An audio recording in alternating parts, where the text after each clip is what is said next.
Magandang tanghali sa inyong lahat. Ang ating pag-usapan po sa ngayon ay ngayong nag-anunsyo na si Sara Duterte na tatakbo ng pagka-presidente ay lalo pa ngayon, ano kaya ang gagawin nitong mga legal experts ko, no? Lahat naman ng legal experts na nagsasabi rito, puro mga anti-Duterte. So, paano kayo paniwalaan sa inyong sinasabi na tama sa ayon sa batas ang inyong sinasabi? Kung mga anti-Sara naman kayo, bakit ko nasabi na anti-Sara? Sapagkat hindi man lang ninyo tinitira yung pagnanakaw sa flood control. Ginagamit nyo pang iwas sa flood control itong issue ng ICC at yung issue ng West Philippines.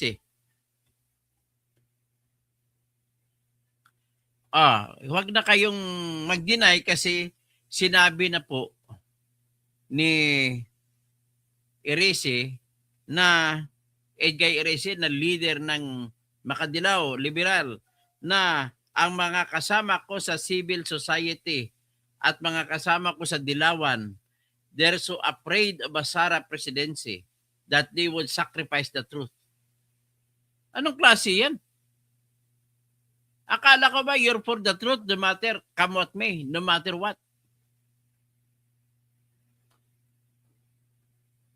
Tapos, yung ayaw ko sa mga Makadilaw, karamihan sa Makadilaw, because of their hatred against Duterte, bahala na nagnakaw si BBM, kagaya si Maring Winnie. Anong klaseng utak meron kayo? Utak biya? Ay, nako. Julita Tiborcio, good morning. Watching from Edmonton, Alberta, California. Sa Canada, salamat po.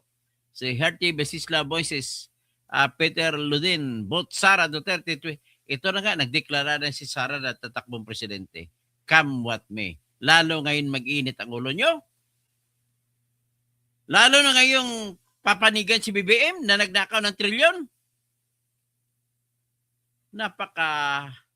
Napaka-ipokrito ninyo. Di ba? Tama ba ako? Ipokrito ninyo? Sus. Tingnan natin.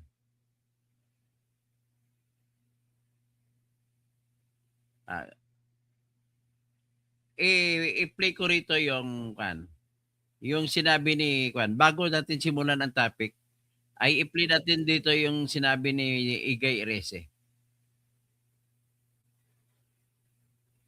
Ang topic natin ICC League Warrant of Arrest.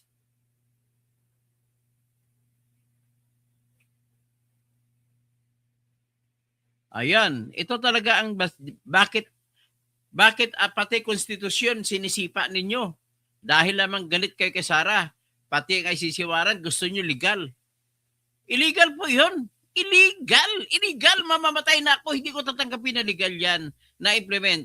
Legal siya kung meron, pero yung pag-execute mo, gagamitin ng mga aristokrat na tao, hindi ka dumadaan sa lokal na korte natin.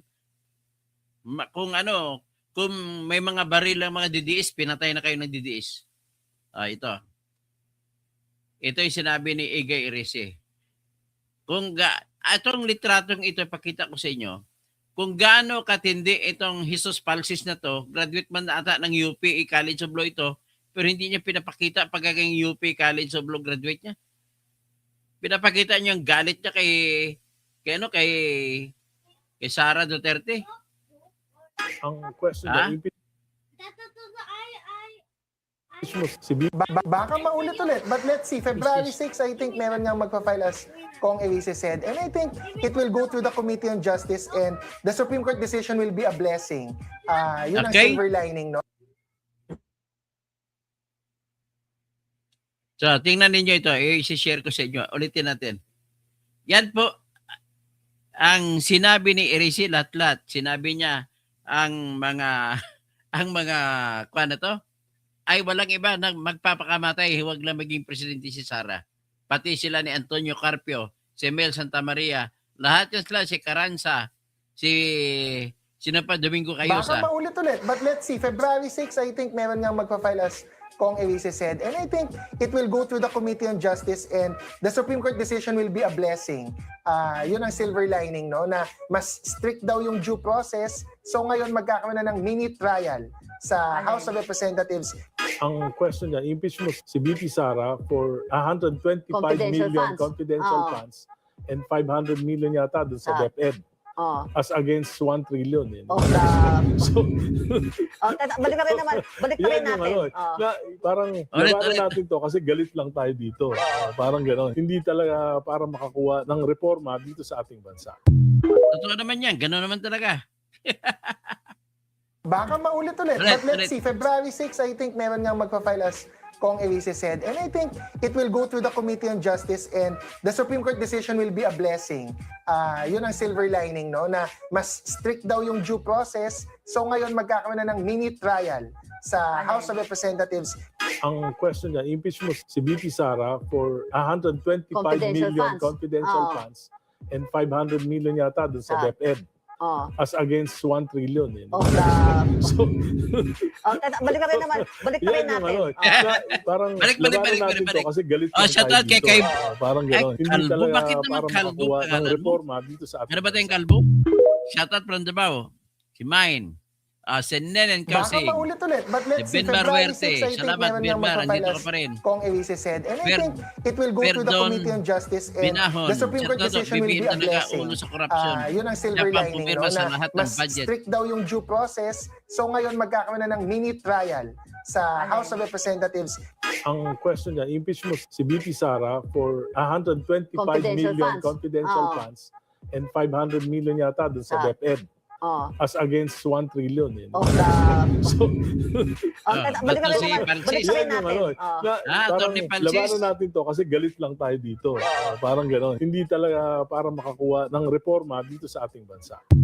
By the way, si Atty. Francis po, graduate ng UP College of Law. At the same time, siya po ay consultant ni Risa Hontiveros. So, that what makes him to be. Kaya bakit gano'n na lang siya. So, anyway, let us now talk about the warrant of arrest ng ICC. Ang tanong, pwede bang hindi nadadaan sa korte natin ang pagpapatupad ng warrant of arrest ng ICC? Sagot, ang tamang sagot ay dapat idaan muna sa korte natin. So, mali ang mga anti-Duterte na legal experts ko, no? Si Antonio Carpio, Adolf Ascona, Mel Santa Maria, na dean ng dati ng FEU, Far Eastern University. Sir, anong sasabihin sa iyo ng mga DDS na mga abogado na gumraduate sa FEU? You are talking about something that is a big mistake, grave mistake, hindi lang big mistake, grave mistake, serious error for a lawyer to say na pwede mong implement ang warrant of arrest ng ICC na hindi dadaan sa korte natin. Iyon nga yung divorce sa ibang bansa, dumadaan pa sa korte natin. Divorce decree na dinesisyonan ng korte ng ibang bansa ay pinapadaan pa sa korte natin bago gagalagin sa ating bansa. Dinadaan sa tinatawag na petition for recognition of foreign orders. Foreign order din itong ICC warrant of arrest. Dapat, nag-file mo na kayo recognition of foreign order. Alam niyang lahat ng mga abogado ito. Pati si Carpio yung nawala kasi sa isipan nila yung Rule 39 eh. Yung Rule 39 sa Rules of Court, yan po manner naglilista kung paano mag-execute ng mga desisyon. So sa pinakahuli na section, yung desisyon ng ibang bansa o desisyon ng iba sa labas ng bansa. Paano may papatupad sa Pilipinas? Dadaan ka muna sa RTC natin. Papayal ka ng petition sa RTC. Patunayan mo na mayroong mga order na ganito galing sa ibang bansa. So, what have you become? You have become a nincompoop. Because ang pinaka-root cause ng lahat naman ito is ayaw nyo sa Duterte presidency na wala na tayong magagawa. Clear and present danger na si Sara sa inyo. It's a clear and present danger si Sara sa inyo. Mananalo na yan. All she needs is wait for the election. At kahit lumuha pa kayo ng dugo,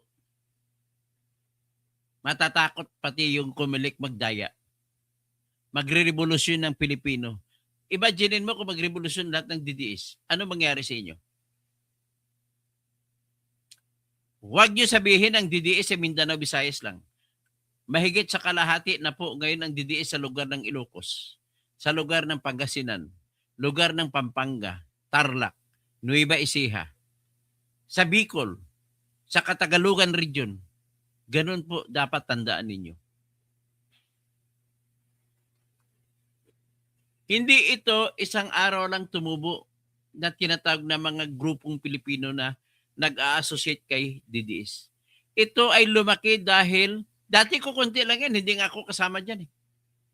Lumaki lang ito dahil sa mga pananapak ninyo sa mga karapatang pantao. Number one na nagpabaliktad sa akin yung kinikilala ninyo na tama ang pag-aresto na hindi dinaan sa local na korte natin. Eh bakit kayo natatakot idadaan sa korte natin? In the same manner, hindi mo pwede ipatupad kung meron bang inilabas na warrant of arrest galing ICC laban kay Bato, Bungo, Vicente Danao, kay Oscar Albayalde, kay Dante Giran, kay Isidro Lapina, at kay Vitaliano Aguirre. Manaig man kayo dahil pipilitin niyo, dahil hawak ninyo ang pwersa, pero hindi kayo manaig sa eleksyon. At kung matalo ka sa eleksyon, ang reckoning day, ang parusa ng bayan, mapupunta sa inyo. Paparusahan kayo, ikulong kayo habang buhay. Kasama niya si Nick Torre. Kasama niya si Romel Marbil. Kasama na diyan si Janvic Remulla. Kasama diyan si Boying Remulla. Kasama na diyan si Gibo Chodoro. Yung traidor na si Eduardo Anyo. Nagiging 6 na taong ka nagiging DILG secretary ni Digong, tapos tatraidorin mong tao. Gago ka talaga. Pagkatapos si Marcos Lacanilaw, at ang utak ng lahat niyan ay si BBM. Alam naman ninyo na hindi nakasapi ng ICC ang Pilipinas. Ginawa ninyo ng paraan. At ang ginawa ninyong paraan ay ganito. Sasabihin ko ng konteksto ngayon anong ginagamit nila na legal na basihan nila. Number 1. Pinaaresto ninyo, naguguluhan pa kayo kung ano gagamitin ninyong rason. Nung inaresto si Duterte at tinapon sa dihig, ang nagpatapon niyan na actual ay si Nick Torre. Inutusan niyan siya sa likod ng mga taong yun. Tapos ano ang unang rason na pinalabas ninyo sa media nang questionin kayo sa social media na bakit nyo hindi dinaan sa korte? At nakalagay naman po sa Article 59 ng Rome Statute, ang batas ng ICC, na kung sino man ang tao na arestuhin sa isang bansa, dapat muna idaan sa korte ng bansa na yun na humuli sa isang akusado ng ICC. At hayaan nyo siya makahingi ng anumang remedyo galing sa inyong sariling korte. Hindi nyo ginawa. Kasi exact word ng sinasabi sa Article 59 ay submit to the local judicial authority. Ang word na judicial authority. Akalahain mo naman. Sa ordinary sense, pag sinabi mo judicial authority, korte! Anong ginawa ni Remulla? Dumaan naman sa akin Justice Secretary ako, judicial authority man ako.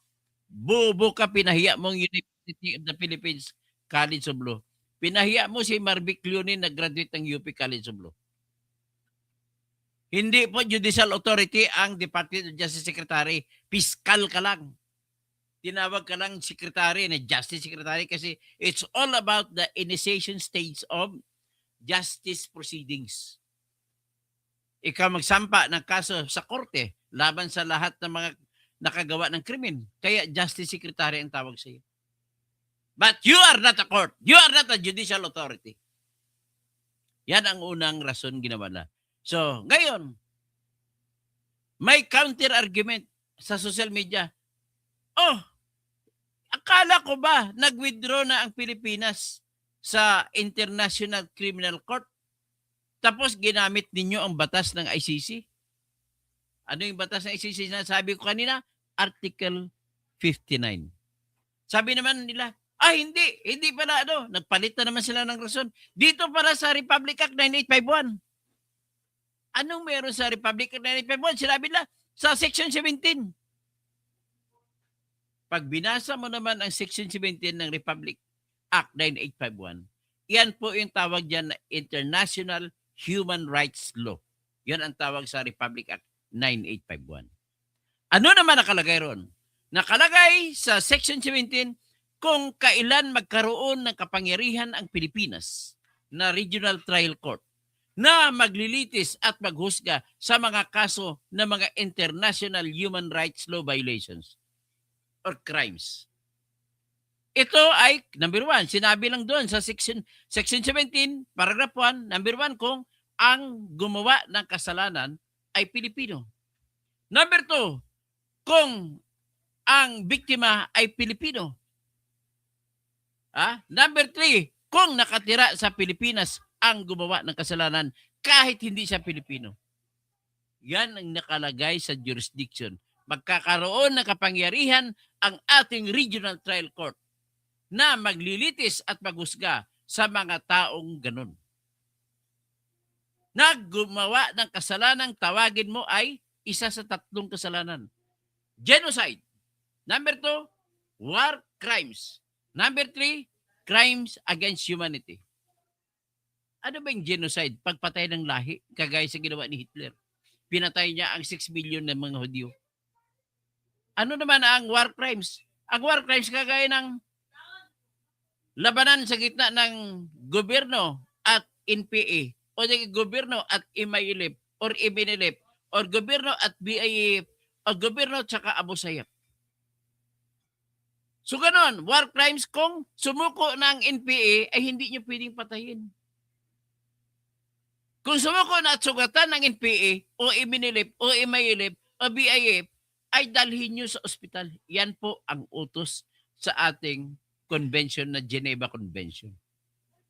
Kaya kung labagin mo yan, makukulong ka sa kasalanang war crimes.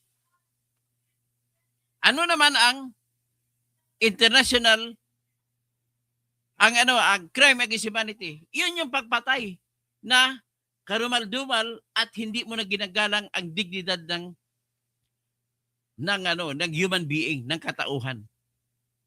Tao rin yan. Ganun na sila. So ngayon, pangalawang paragraph, ang Pilipinas pwedeng hindi kukunin ang paglilitis at paghusga kung meron ng ibang bansa o tribunal, international tribunal na nag-iimbestiga na o na nagtatrial na.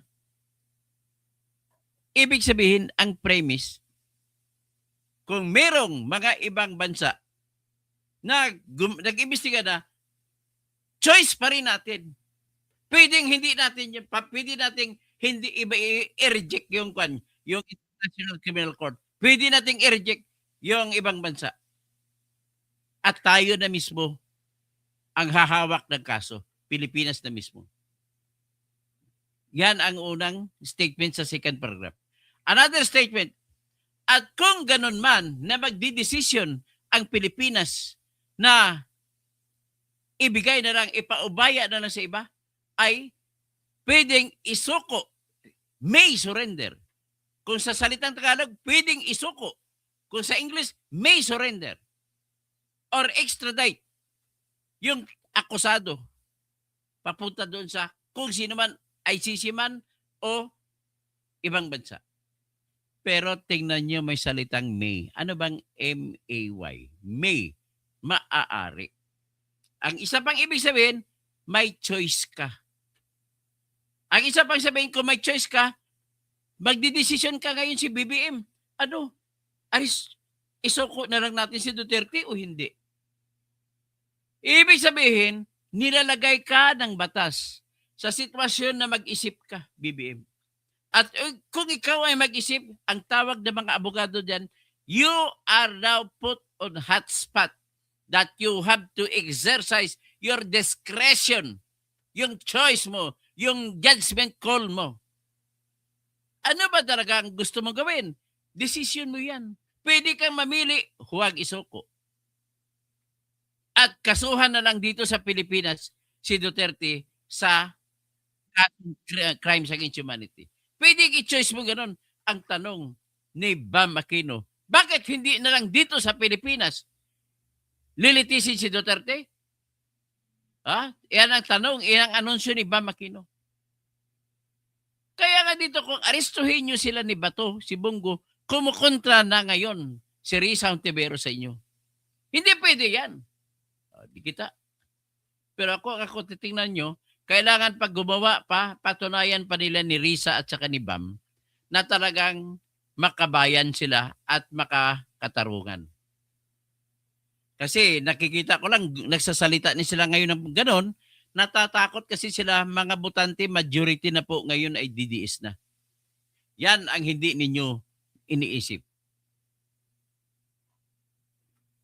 Akala nyo sa Luzon walang DDS?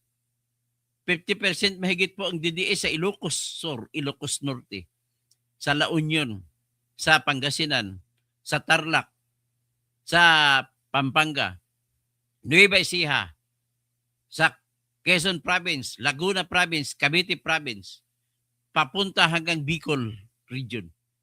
Yan ang hindi nyo na-realize. Magtatanong kayo, bakit ganun ang nangyari? Kayo mga dilaw, makinig kayo bakit ganun ang nangyari. Kayo mga pink, makinig kayo kung bakit ganun nangyari. Number 1, corrupt kasi si BBM at nagalit ang mga tao sa mga corrupt na ninakaw ng trilyon. Number 2, dahil sa korupsyon na ipon sa bulsa ng mga iilan lamang ang pera ng bansa, mahigit 1 trilyon. Number 3, dahil naipon sa mga bulsa ng mga ilan, wala ng perang umiikot sa ating ekonomiya. At number 4, kung walang umiikot, ang nagbebenta ng mga maliliit na negosyo, na negosyante sa palengke natin ay mahina ang benta. Kung mahina ang benta, hindi rin sila makabayad sa kanilang pinag-utangan. Yung mga tao naman na umaasa sa mga negosyante na may mga utang sa kanila, kagaya sa mga abogado, kagaya sa mga inhenyero na umaasa sa bayad ng serbisyo sa kanila, lagi pong naghumihingi ng paumanhin at nakikiusap ang mga kliyente nila, sir, wala pong kita ngayon, pwede bang huwag muna kami magbayad? Naramdam ng mga tao po yan, ladies and gentlemen. Makinig ka, BBM. Makinig ka, Claire Castro. Makinig ka, Antonio Carpio. Makinig ka, Mel Santa Maria. Makinig ka, Adolfo Ascuna. Makinig ka, Ruben Carranza, kasi nandiyan ka lang sa Amerika. Makinig ka, Domingo Cayusa, na dati kang president ng IBP. Halata po kayo lahat na anti-Sara. Makinig ka po, Maring Winnie. Halata ka na anti-Sara ka lang. Ang totoong dahilan dito, bakit kumukontra kayo? To the point na ini-exploit ninyo. Ano ibig sabihin exploit? Sinasamantala ninyo na mga legal experts ang sitwasyon na napakahirap ang issue, napakahirap kung ano ang solusyon sa isyong ito. Ang issue kasi, pwede bang mag-aresto na hindi nadadaan sa korte? Arestuhin na lang kaagad yung mga sinadibato, si Bongo, si Danao, si Albayalde, si Lapena, si Giran, at si Vitaliano Aguirre. Pwede na lang ba arestuhin na hindi dadaan sa korte? Sabi na, oo, kasi ginawa na namin niya kay Duterte. Sinasamantala ninyong issue na mahirap intindihin.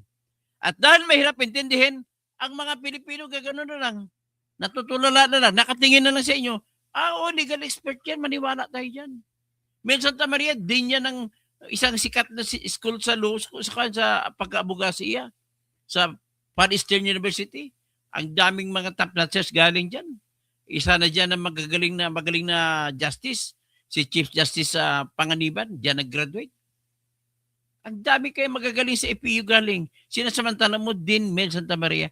Ano kaya ang gagawin ng mga abogado na naging estudyante mo noon sa Far Eastern University? Din, Mel Santa Maria. Alam ko, estudyante ka rin sa ibang school. Sa PLM, nagturo ka rin. Kung saan ako'y nagtapos pero nagkataon na hindi kita naging professor. Kung naging professor kita, sabi ko siguro, malas siguro ako. Nagtuturo ng maling batas itong taong ito. Buti na lang hindi kita naging professor. Yung iba pa, nagsasabi, aba, ang problema sa atin dito, sinasamantala natin ang kamangmangan ng ang kawalan alam, hindi kamangmangan, kundi kawalan ng alam na mga Pilipino sa batas. Ano ba talaga ang batas? Dapat ba talagang arestuhin o hindi? Ang tamang sagot, mamamatay man ako. Sigurado ako, papanigan ako ng Supreme Court. Ganito po yun. Sinabi ko kanina na pwedeng isuko. May surrender. So, ibig sabihin, may pagpipilian si BBM. Dalawang lang ang pili niya. Pwede niyang isuko, pwedeng hindi. Pero ngayon, sa pag-iisip niya, by nature of things, kapag nag-isip ka, sigurado ngayon na mayroon ka ng obligasyon, BBM, na alamin mo ang mga batas ng Pilipinas. May natatapakan ba na batas ng Pilipinas kung isuko ko? Kung walang matatapakan, di isuko ko. Pero kung may matatapakan, aba, teka. So ngayon, kung nagtingin ka lamang, kung ikaw ay mabuting kalooban, kung may good faith ka at inosente ka, mag-isip ka ng malalim. Marami kang advisor na mga abogado na mga pulpol. Kahit pulpol, naintindihan nila, sir, merong merong tinatawag na section due process eh. Sabi na ni Bibing kasi hindi siya gumraduate ng college. Ano ba yung due process? Sabi ng isang abogado, sir, iyan yung bigyan ng pagkakataon. Tapos bago hatulan. Sabi naman isang abogado, sir, no one can speak it with most eloquence than Voltaire, who said at one time when he was alive, "Kill me, but hear." Patayin mo ako pero pakinggan mo muna ako. So, anong nangyari? May discretion ka, may choice ka, BBM. Hindi mo man lang pinag-aralan ang choice mo. Dire-diretso ka. In 12 hours, nahuli mo alas 11. Pinalipad mong aeroplano, alas 11 rin. Grabe. Hindi ka nag-isip. Ang dami-dami mong expert ko, no? Yan ang problema sa mga expert, mga edukado. Pati si BBM, alam niya, bawal yun. Yan ang problema sa inyo kung meron kayong ulterior motives. Kung meron kayong black o dark motives. Ang motibo ninyo, gusto nyo hindi magpresidente si Sara. Ang gusto ni BBM, siya magpapatuloy ng presidente. Kung hindi man siya, ang iyang kanyang inaasahan na trusted na tao. Sino yun? Si Romualdez. Si Martin Romualdez. Kaya sa kagustuhan nyo na maging presidente, gumawa ng away si Martin Romualdez. Una, magkasama pa Unit Gibbs. Unit team. Ngayon nag-away-away. Kasi sino sa gitna? Ang gumagawa ng kwento ay si Romualdez. Magkasindikato sila ni Lisa Araneta. So gumawa sila ng away hanggat sa mag-away si BBM at saka si Reza, si Sara. Yun ang pinag-umpisan niyan. At nung mag-away na, nung una, ang laging ina-anunsyo ni BBM, wala, hindi ako papayag na mayroong jurisdiction ng ICC sa Pilipinas. Palit-ulit yan. In fact, inutusan pa nga si Minardo Guevara na dati niyang Solicitor General na magsampa ka ng action o petition sa International Criminal Court at ipabukha mo sa ICC na hindi na tayo kasapi. Ginawa ni Minardo Guevara. Anong ginawa ni Minardo Guevara? Sa panahon ni BBM, nagsampa siya ng request. Ang tawag kasi sa petition dun sa ICC ay request. Naghumiling siya. Pwede ba huwag na kayo mag-imbestiga sa Pilipinas? Kasi kaya naman namin ang ini-invoke niya yung prinsipyo na tinatag na complementarity. Bakit? Kasi kung i-assert ng Pilipinas na kaya nilang ipatakbo ang kaso, hindi na makikialam ang ICC. Wala nang kapangyarihan ng ICC makialam. Ang problema, nung binigyan na ng pagkakataon si Bernardo Guevara at saka si BBM na patunayan na kaya ng Pilipinas lilitisin si Duterte sa Pilipinas, anong ginawa nila? Nagsumiti ng report si Bernardo Guevara sa ICC na naimbestigahan na nila ang 61 na insidente. Sabi ng ICC, 61 lang? Ang dami-daming namatay dyan, 30,000. O, naniwala pang ICC na 30,000. Totoo ba yung 30,000? Imaginin mo, naglalaro si Alex Ayala ng tennis sa Philippine Arena, din sa Bukawi. Punong-puno ang stadium. Sabihin natin, 30,000 nanonood. Ibig sabihin yung nanonood sa stadium na 30,000 na ganon, ay ganon karami pinatay ni Duterte. Maniwala ba kayo? Kita mo? It all boils down to Sara. Dahil maging presidente si Sara, ngayon lalo silang nagkukumahog kasi very, very sound and very, very clear na papadagutin sila ni Sara sa batas sa pag-aresto ng bawal kay Digong Duterte. Nag-ano yan. Kaya nasa totoo lang hanggang ano na ngayon, hanggang dibdib na ngayon ang takot ni Boying Rimulya tsaka ni John Vic Rimulya. Malapit na wala nang 2 taon Ilan na lang manatira? Magbilang na lang tayo sa election day. Sa October 2027. October 2027, mag-file na ng kandidatura. So October 2027, 26 ngayon, ilan na lang? October, 1 month. November, tapos ano ngayon? February, March, April, May, June, July, August, September, October. 8 buwan na lang. 8 buwan na lang, kandidato na si Sara Duterte. So ano ngayon? Yan ang kinatatakutan nyo. So ngayon, balik ako doon.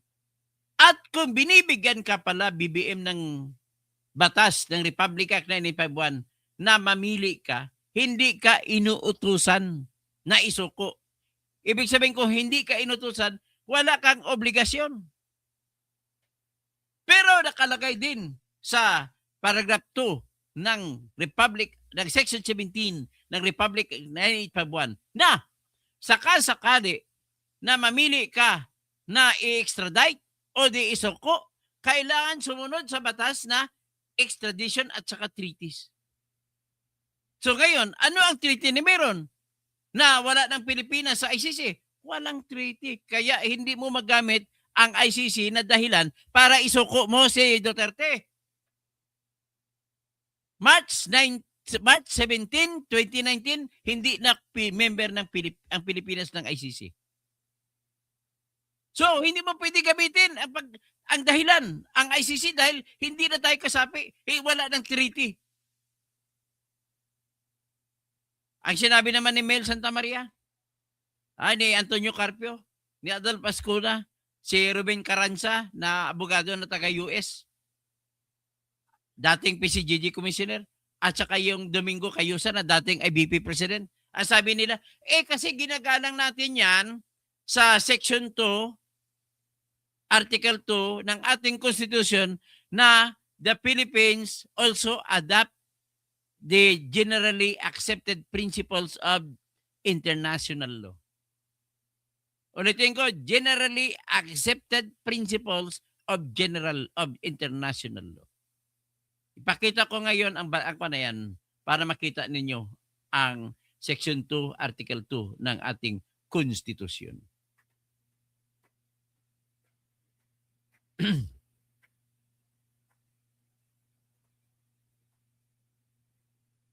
Ito i-highlight ko lang. The Philippines renounces war as an instrument of national policy, but adopts the generally accepted principles of international law.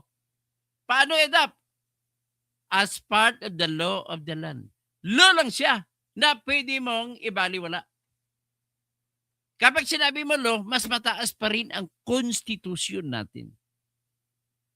Ang tanong, ang sinabi generally accepted principles of international law, pwede mo na ba ngayon sasabihin na inadapt ang International Criminal Court na batas na Rome Statute? Ang sagot, hindi. Bakit? Ang ina-adapt lamang generally accepted principles, hindi ang batas. So ngayon, tingnan natin ang Rome Statute na ay batas ng ICC. Ano meron dyan na principle? Yung principle na krimen ang genocide. Yung principle, dahil adapted na sa customary law, yung international, yung criminal, crimes against humanity as a crime. Yan, the principle again. Principle number 3, na bawal ang lumusob sa ibang bansa. Yung principle number 4 na meron dyan ay yung bawal na mang-api o mag-torture sa mga kalaban mo sa gera. Principles lang po ang ina-adapt. Ulitin ko lang sa inyo, principles ang ina-adapt. Hindi yung batas. So kung ganon, kung principle lang pala, very clear na hindi natin batas ang ICC. But then, another thing that makes it better for Duterte and his boys ay yung katotohanan na nag-withdraw ng Pilipinas sa ICC at hindi na tayo kasapi. Therefore, you have no right to use the principle, the incorporation clause na tinatawag. You do not have any legal right, any legal justification to use incorporation clause in order for you to justify, to arrest Bongo, Bato, Danao, Albayalde, La Pena, Giran, Betaliano Aguirre without passing through the local courts. Babalik ako sa may choice ka. So bakit ka mamili nun? May choice ka naman. Ang ibig lamang po sabihin ko may choice si BBM, pag-aralan niya. Kasi kung hindi niya pag-aralan at magdidesisyon siya na may galing sa kanyang galit sa dibdib, laban sa kanyang kalaban sa politika, bad faith. At kung may bad faith, anong ibig sabihin? Grave abuse of discretion. At kung may grave abuse of discretion, valid ba yan? Hindi. Ang sinasabi, paulit-ulit, ng ating Supreme Court, kapag may grave abuse of discretion, ang lahat na ginawa na batas man, action man, kung anuman nga klase na action ang ginawa ng opisina ng ating pamahalaan, maaaring mga opisyal pa ng bayan, kahit Supreme Court kasama, kahit mga anong korte kasama, kapag may grabing abuso, ay hindi yan. Zero yan. Kaya tawag yan null and void. Ang void, space. Zero. Walang laman. So very clear na ngayon. Dahil sinasamantala nila, kasi walang batas na nagkaklaro na hinihingi naman ni Adolfo Ascuna, dapat gumawa kayo ng batas, klaruhin nyo na hindi pwede mag-surrender kung hindi nyo muna idaan sa korte. In fairness to Adolfo Ascuna. Grabe. So, naintindihan na ninyo? O, pakinggan na natin sila ngayon yung mga kulukoy. Mga mali-mali na mga ano nila.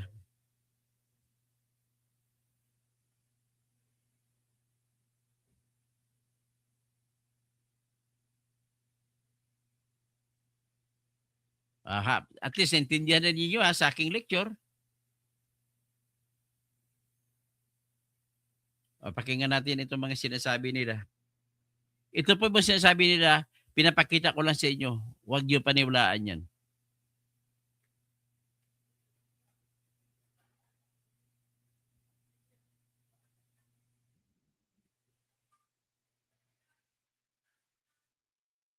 Ito si, tingnan natin muna si Mel Santa Maria. Universal crime. Mhm. Sa international Bakit kayo naniniwala na hindi ito kailangan, yung warrant of arrest kapag inilabas na, ay hindi kailangan dumaan sa mga korte dito sa Pilipinas? Ano po ba yon? unang-una kasi, ang crime against humanity ay yung tinatawag nating universal crime. Mhm. Sa international law, pwedeng dinggin yan ng kahit anumang bansa. Una yon. Ang pangalawa, ang sabi nating ng ating konstitusyon, ating tinatanggap ang international law bilang kasama na rin o adopted by our own constitution.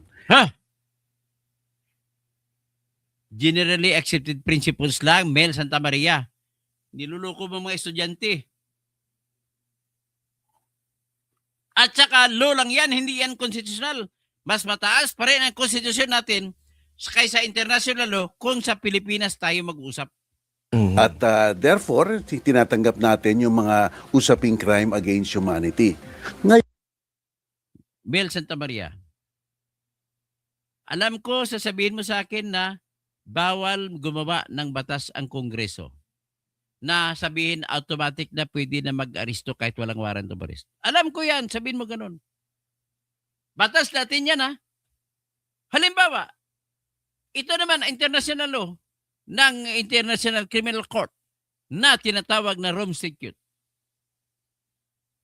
Ang level niyan ay katulad lamang ng batas na ginawa ng Kongreso. Ngayon, magsasabi sila, direkta aresto, walang may dadaan sa natin, sa korte natin. Sigurado ako, maisipan mo yun, oo nga pala. Ngayon, tanggalin na natin yan. Makinig tayo sa isa pa.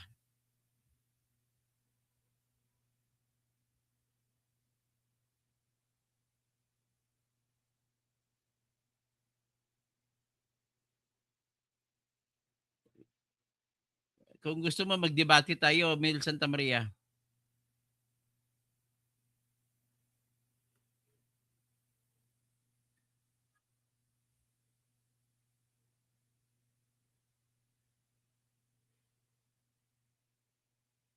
Okay, unahan natin to.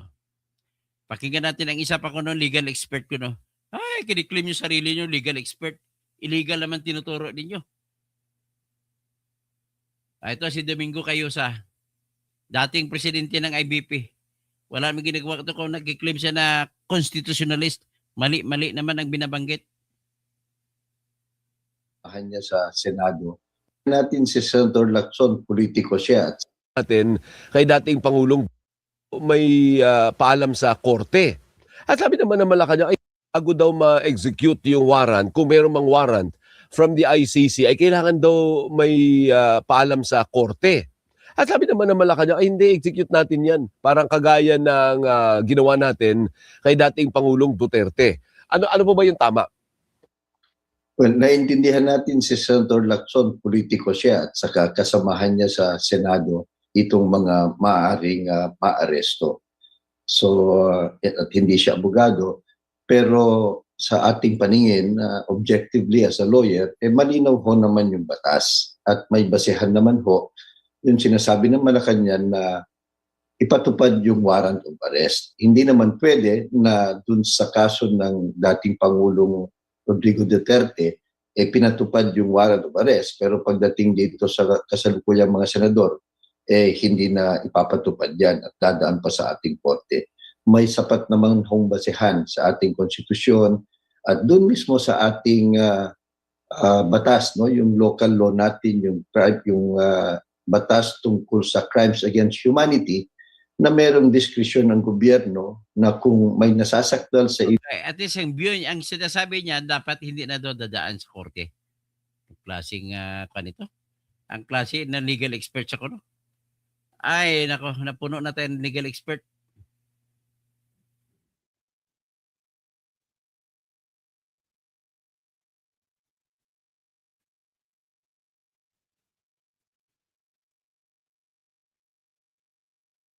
Okay, itong sabi naman ni Adolfo Ascona, dating Justice sa Supreme Court.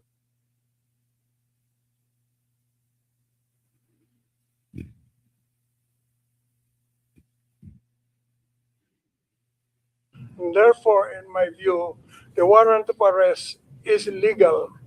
However, I believe that the surrender is not, because therefore, in my view, the warrant of arrest for withdrawal is something we have to cooperate with under 127 paragraph 2? In my view, yes. And therefore, in my view, the warrant of arrest is legal. However, I believe that the surrender is not, because the surrender must be pursuant to a treaty, and therefore our own law, Section 17 of Republic Act 9851, brought back the Statute of Rome, even after withdrawal, because it requires that a surrender must be pursuant to the applicable treaty. And therefore, in this case, the applicable treaty remains the Statute of Rome. And thus, we have to follow Article 59 of the Statute of Rome. Ito naman yan, ko naman, medyo hilaw naman yung pagsalita ni Adolfo Agsuna. Pero, mali pa rin siya para i-implement mo yung warrant of arrest. Pero ang sabi niya, mali daw yung isusuko. Well, ito naman po siya, no? Tingnan naman natin po yung si Antonio Carpio. Kung ano naman ang meron sa kanya.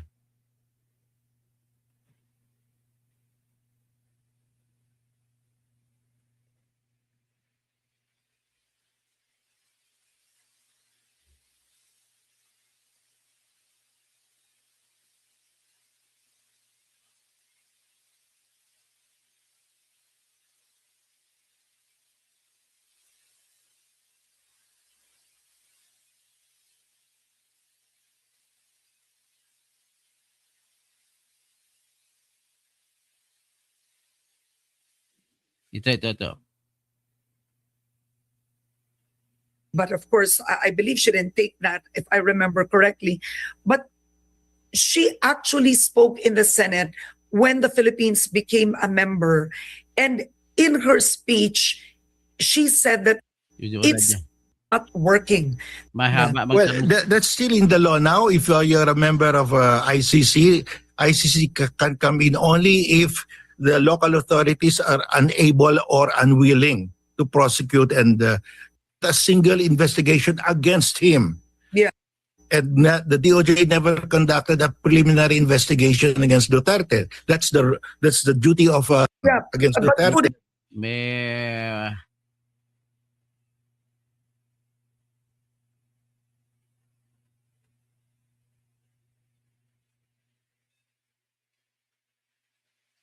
sabi nga sinabi ni Carpio.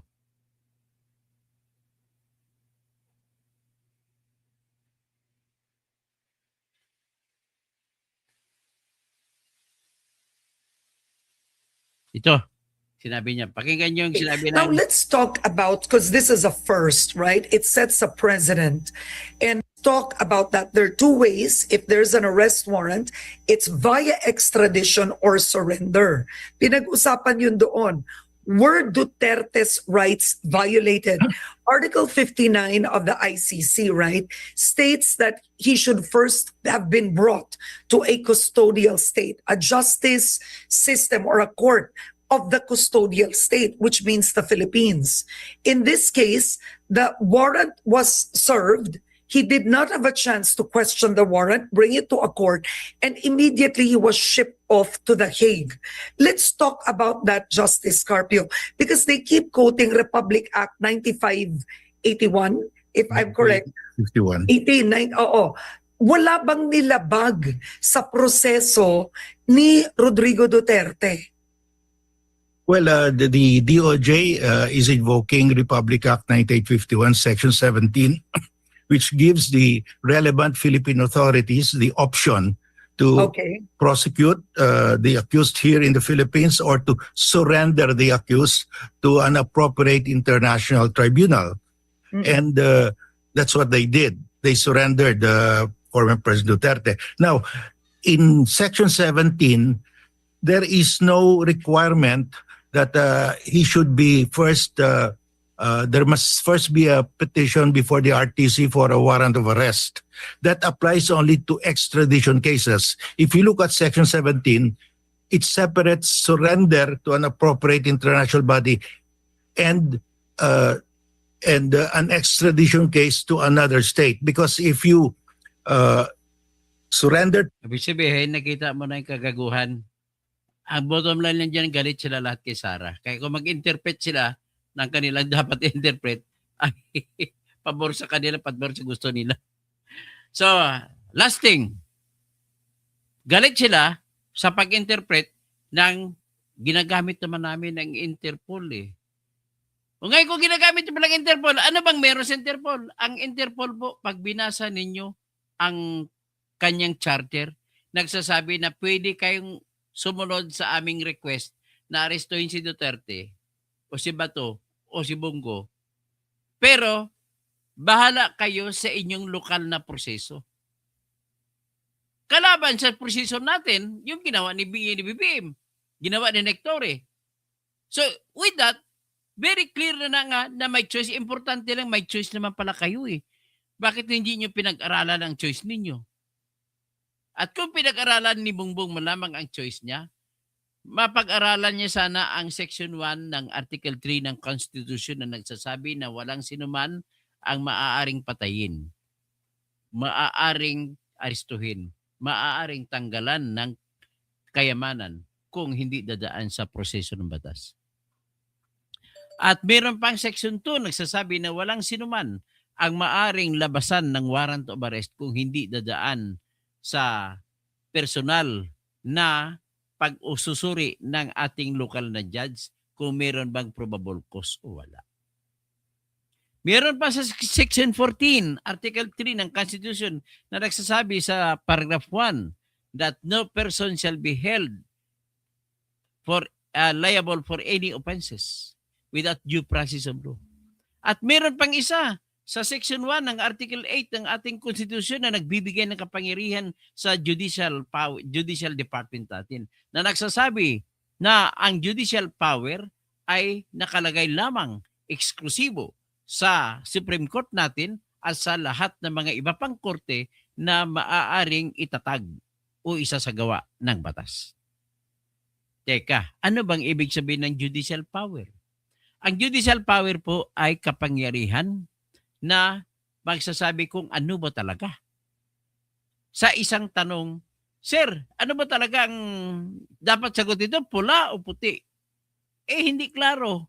Kaya lalalim pa ngayon para malalaman mo kung talagang puti o pula ang kulay. At kung lalalim ka, ang tawag dyan, judicious work. Kung judicious work yan, judicial work, tawagin mo rin. So kung judicial work, only the court can determine sa malalim na pagtingin. Therefore, be that as it may, that it should be implanted in the minds of those who claim that they are experts and those who claim that they are advisors to the president, they must insist that the president should follow the rules of good faith. And the rule of good faith dictates that you have to consult anything, all the laws available before you make a decision. That's it. Magtatawag na lang ako. Ay, okay.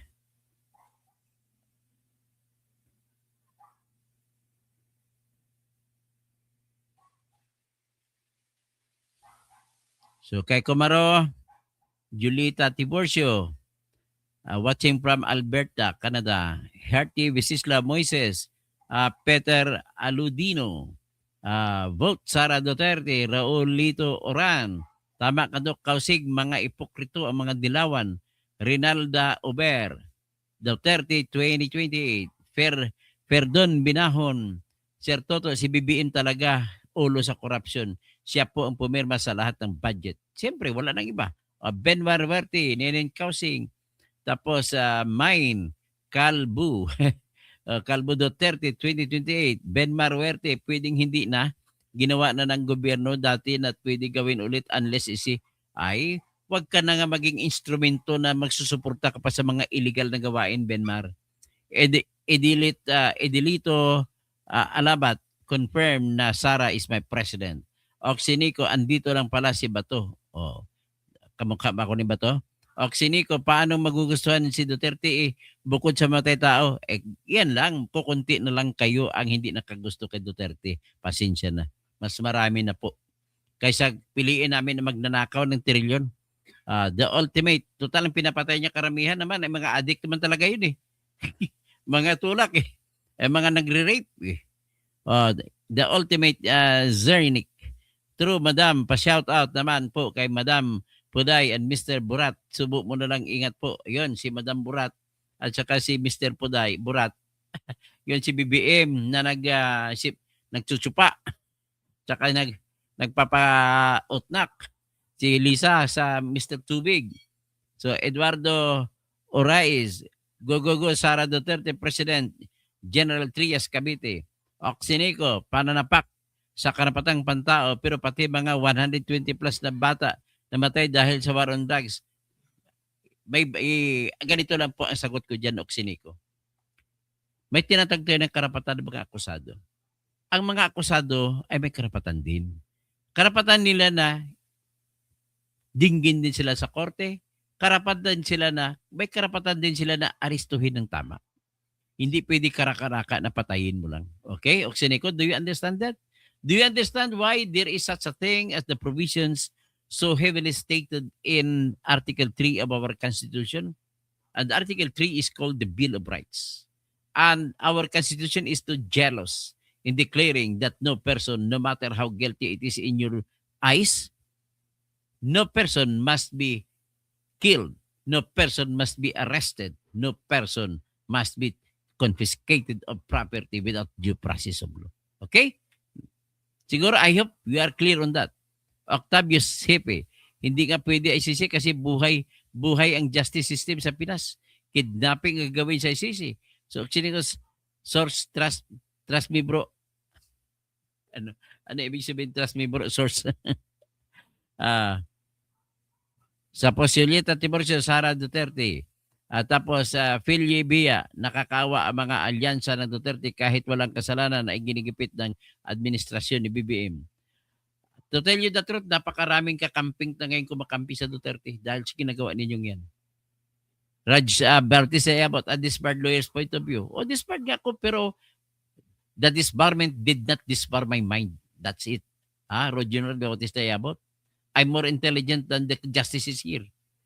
No, Arsenico, wala ngang kwenta justice system dito sa atin. Raimundo Ribucas, walang action ng ICC, biyaheng si ICC. Arcel Soliano, Solid Duterte in the Sara for President. If one, sana maging DOJ Secretary kasi pag nanalo si Sara. Helen Baguio, Osvaldo, Companyado. Good morning, Tony. Watching from Katarman, Northern Samar. Maupay nga aga sa Samar. Kulop na pala, kulop. Maupay ka kulop. Watching from Katarman, Northern Samar. All diversions and remedies against Duterte's were done but all in vain and very much apprehensive comes 2028 President Sara Duterte. Raimundo Ribucas, dapat mag-resign si Sara para sure siya makatakbo sa... Hindi na kailangan mag-resign. Helen Baguio, kung hipat choice, Sintay Pailo po sa lahat. Okay. May Happy New Year sa lahat. Cute me. Nakakawa naman ang Mamang Beto. Ulit na na-explain sa mga walang batayan. Iba talaga ang espiritu ng demonyo. Anong ibig mo sabihin? Pumasok sa utak mo, naging ganun ka rin. Ganun ba? So, it is better for you to be banned.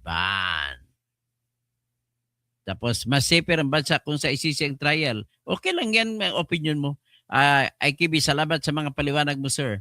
Romualdo Valenciano, dapat talaga ikulong yan. Cloud, fasad lang ni Rizat Bam kasi tatakbo yan, President, Vice President.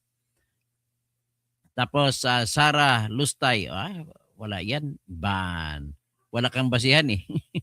Mark Biaco, basta kalbo, fake news, wala kang basihan. Ban ka. Okay? Makinig ka, Ben Reklamador, sabi. Tapos, totoo po ba dito sa abroad, puro DDS, Ilocano, Kapampangan, Tagalog? Oo, lahat na yan ng mga tribo, DDS na yan. Tribong DDS na sila, hindi na Ilocano, hindi na Kapampangan, hindi na Pangasinan, hindi na Bisaya, kundi tribong DDS na mga yan. Okay. Kulilat ka na naman sa viewers. Ay, ganun ba? Kung ganun ang pinapansin ng viewers ko, di, ban.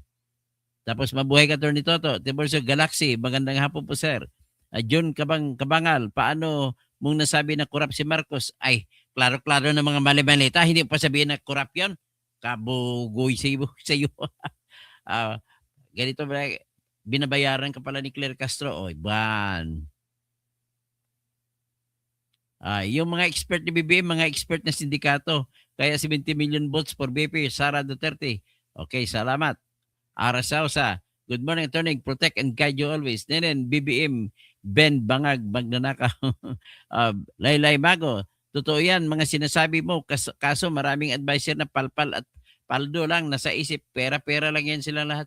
Stanel Manalo. Tapos Carlos Laban, fake news vlogger. Okay, ban. Yan ang hindi alam ng na makarami nating kababayan. Attorney, maraming salamat po sa impormasyon. Boy Butod, 20 months na lang. Tapos Edgar Borja, dapat lang na makulong sila at kung ayaw aksyonan ng PNP o kasundaluhan man, tunay na taong bayan ang handang mamatay, alang-alang sa bayan. Galaxy, nanginginig na ang mga korap na opisyal. Pio Valenzuela, nagpasa ng resolusyon sa Senate para house arrest si Duterte kahit nasa dihag. What more kung dito kasuhan? Ay, iba naman kaya nga nag-house arrest sila kasi doon sa hindi siya nabibigyan na maayos. Dito lang dapat kasuhan. May Explorer, solid. Boy Butod, Pia Valenzuela, ang pulpul mo. Okay. Osvaldo Compañedo, you're right, attorney. All BBM's legal experts and cabinets have ulterior motives for their personal advancement. Ben Marwerte, dati niwala kang illegal pag-aristo kay Perde. Ngayon, naniwala ka rin, EGK is kathang isip lang. Yes, totoo po, tama po yan. Kwento na lang. Marcel Herna, you don't even know what are you talking about. Sino bang sinasabihin mo ako? Buti naman nakinig ka because I do not, even if I do not know. Kay Kumaro, ang mabigat sa kalaban ni BP Sara sa action ay Comelec. Courtney Kevin Jocariza, hindi abusado ang presidente, hindi gaya na Duterte. Ay, ban ka. Mga troll lang kayo ni Claire Castro. Bobby Cartes, Santa Maria, review yun. Yun, nakinig ka kay Senator Toto.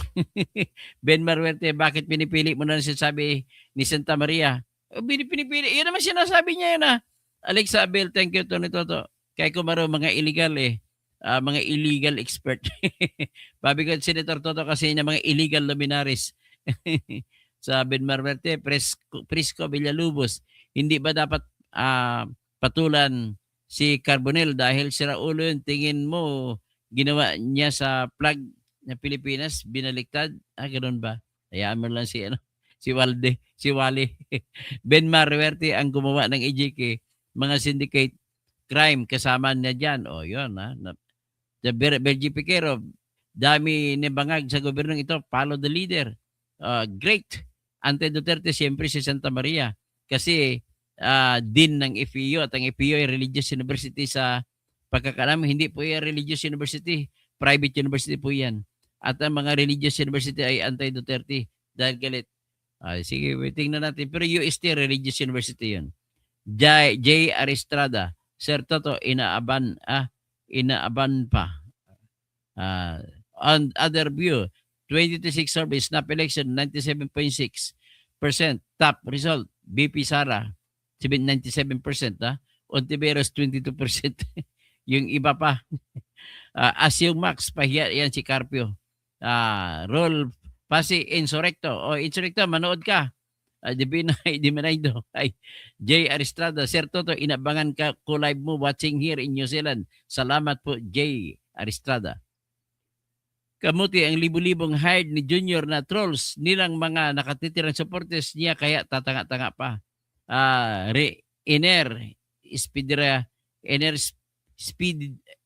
Speedy Rablasa. Mark Biaco, iyak na lang, malapit na ang isigurado mo tago. Kadin, sabihin mo, hinto mo na ang droga. Dibinaydo, ayaw namin sa mga dutaay, ikaw lang may gusto sa kanila. Ganun ba? Sige, ban the user. Watching from KSA, Leo Ching. Leo siya, Joel Ching pala. Ivy Balen, Sara daw tatakbo na sa pagka-presidente. Di na lang siya puro gala, tatakbo. Nagtigas na mukha. Ay, wala. Mga walang kwenta, mga sinasabi mo. Walang magic. Sino pa? Si Mimi Authority, Darwin Pediasis, tapos si Galaxy Gonghe Pachoy. Alfredo, attorney, the best ka talaga. Salamat po. Joyboy Francisco. Joyboy, kamusta dyan? from Negros Oriental, buong angkan namin solid. Duterte. Tapos habeas corpus po ni Perde, 100% push. Tapos Kuala Moon. Akala mo naman ang laki ng ginanda ng mga buhay nyo sa mga Duterte. Ay mas malaki. Nagdihabak na ninakaw ngayon. Cloud, knowledge is power and no person can take it from you. O kahit i-disbar pa ko ang knowledge ko sa batas, nandito pa sa utak ko. Bam, Frank, mga DDS, mga sinungaling, ay out ka. Wala kang basihan. Okay? Hanggang dyan. So, troll yan ni Kling Kling. Mga troll ni Kling Kling. Hanggang dyan na lang. Maraming salamat po sa lahat.